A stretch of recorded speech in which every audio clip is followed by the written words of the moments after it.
नमस्कार दोस्तों। एग्जाम की रणभूमि में उतरने से पहले आइए भरे अपना तरकश। आज हम एआई बबल के विषय में विस्तार से समझेंगे। तो आज हम किन किन मुद्दों पर बात करने वाले हैं। सबसे पहले हम समझेंगे कि ये एआई बबल आखिर है क्या। फिर देखेंगे कि इसका पूरी दुनिया पर क्या असर हो रहा है और इसमें खतरा कितना बड़ा है। इसके बाद हम खास तौर पर भारत के रोजगार संकट पर फोकस करेंगे। फिर एआई गवर्नेंस की बात होगी, दुनिया और भारत में इसे कैसे रेगुलेट किया जा रहा है। और आखिर में हम भारत के भविष्य के लिए सॉल्यूशंस पर चर्चा करेंगे। चलिए तो फिर शुरू करते हैं। सबसे पहले ये समझना बहुत जरूरी है कि आखिर ये एआई बबल है क्या, ये हाइप और रियलिटी के बीच की कहानी है क्या। देखिए, बिल्कुल आसान भाषा में कहें तो एआई बबल एक ऐसी सिचुएशन है जहां एआई कंपनीज की जो मार्केट वैल्यू है, यानी उनका वैल्यूएशन, वो उनके एक्चुअल प्रॉफिट से, उनके असली बिजनेस मॉडल से कहीं कहीं ज्यादा हो जाता है। ये सिर्फ उम्मीदों और हाइप के आधार पर बढ़ता जाता है। ये कुछ वैसा ही है जैसा हमने 2000 में .com बबल के वक्त देखा था। मतलब ये एक तरह का स्पेक्युलेटिव फर्वर है जहां निवेशक कंपनी की आज की कमाई पर नहीं बल्कि भविष्य की संभावनाओं पर दांव लगा रहे हैं। और ये हुआ कैसे? इस टाइमलाइन को देखिए, ये पूरी कहानी बताता है। सब कुछ शुरू हुआ नवंबर 2022 में चैट जीपीटी के लॉन्च से। इसने इन्वेस्टर्स के अंदर एक फियर ऑफ मिसिंग आउट, मतलब फोमो पैदा कर दिया। सबको लगा कि इस ट्रेन को मिस नहीं करना है। नतीजा 2023-24 में एआई में कॉर्पोरेट इन्वेस्टमेंट अचानक बढ़कर $252.3 बिलियन हो गया। और 2025 तक हालत ये हो गई कि यूएस स्टॉक मार्केट में जो भी गेन्स हुए, उनमें से 80% अकेले एआई स्टॉक से आए। आप सोच सकते हैं कि ये बबल कितना बड़ा हो चुका है। जाने माने अर्थशास्त्री रुचिर शर्मा ने किसी भी मार्केट बबल को पहचानने के लिए एक फ्रेमवर्क दिया है जिसे वो 4 ओज कहते हैं। पहला ओ है ओवर इन्वेस्टमेंट, यानी जरूरत से ज्यादा पैसा लगा देना। दूसरा है ओवर वैल्यूएशन, मतलब कंपनियों की कीमत उनकी असलियत से कहीं ज्यादा आंकना। तीसरा है ओवर ओनरशिप, जब बहुत ज्यादा लोग एक ही तरह के स्टॉक्स खरीद लेते हैं। और चौथा है ओवर लेवरेज, यानी जब कंपनियां एक्सपेंशन के लिए हद से ज्यादा कर्ज लेने लगती हैं। एआई बबल में ये चारों ओज हमें साफ साफ दिख रहे हैं। ठीक है, तो ये बबल तो बन गया, पर इसका असर क्या हो रहा है पूरी दुनिया की इकोनॉमी पर? अब जरा इसके खतरों को समझते हैं, क्योंकि ये बहुत गंभीर है। इस चार्ट को ध्यान से देखिए। सिर्फ 7 बड़ी टेक कंपनीज, जिन्हें मैग्निफिसेंट 7 कहा जाता है, S&P 500 इंडेक्स की कुल वैल्यू का 30% हिस्सा बन चुकी हैं। इसे कॉन्सेंट्रेशन रिस्क कहते हैं। मतलब पूरे स्टॉक मार्केट की सेहत अब बस इन कुछ कंपनियों के भरोसे है। सोचिए, अगर इनमें से कोई एक भी लड़खड़ाती है तो इसका असर पूरे फाइनेंशियल सिस्टम पर पड़ेगा।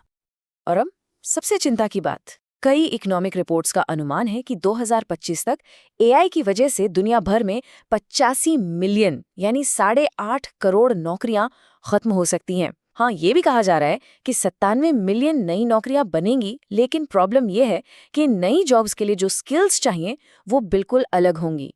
इससे एक बहुत बड़ा स्किल्स मिसमैच पैदा होगा, मतलब कौशल का एक भारी असंतुलन। और इसी को हम कहते हैं सिस्टेमिक रिस्क। जब फाइनेंशियल सिस्टम का कोई एक हिस्सा, जैसे कि एआई सेक्टर, इतना बड़ा और आपस में इतना जुड़ जाए कि अगर वो फेल होता है तो पूरी दुनिया की इकोनॉमी कोलैप्स हो सकती है। ये हमें 2008 के फाइनेंशियल क्राइसिस की याद दिलाता है। खतरा बिल्कुल वैसा ही है। लेकिन सबसे बड़ा सवाल, इसका भारत पर क्या असर होगा? अब हम इस पर फोकस करते हैं, क्योंकि आपके एग्जाम के पॉइंट ऑफ व्यू से ये सेक्शन सबसे ज्यादा महत्वपूर्ण है। देखिए, भारत को अपनी इतनी बड़ी युवा आबादी के लिए हर साल 80 लाख नई जॉब्स क्रिएट करने की जरूरत है। और एआई हमारे इस लक्ष्य के सामने एक बहुत बड़ी सीधी चुनौती बनकर खड़ा हो गया है, खासकर हमारे आईटी सेक्टर के लिए, जो हमेशा से नौकरियों का सबसे बड़ा सोर्स रहा है। ये टेबल देखिए, ये पूरी तस्वीर साफ कर देता है। एक तरफ हमें 80 लाख जॉब्स चाहिए और दूसरी तरफ हमारा आईटी सेक्टर, जो जॉब्स का इंजन माना जाता था, अब एआई की वजह से उतनी हायरिंग नहीं कर रहा। उनकी प्रोडक्टिविटी बढ़ गई है, रेवेन्यू बढ़ रहा है, पर भर्तियां नहीं। और इसका सीधा नतीजा, शहरों में युवाओं की बेरोजगारी 19% तक पहुंच गई है और ये लगातार बढ़ रही है। और सिक्के का दूसरा पहलू भी है।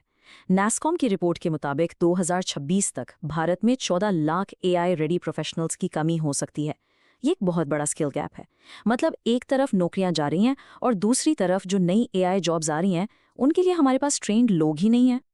भारत के जो मुख्य सेक्टर्स हैं, जैसे आईटी, बीपीओ, बैंकिंग, ये सब एआई की वजह से सबसे ज्यादा खतरे में हैं। यहाँ तक कि भारत की जो यूनिक डेटा एनोटेशन इकोनॉमी है, जहाँ डेटा को लेबल करने का काम होता है, वो भी खतरे में है, क्योंकि अब ये काम एआई खुद ही बेहतर तरीके से करने लगा है।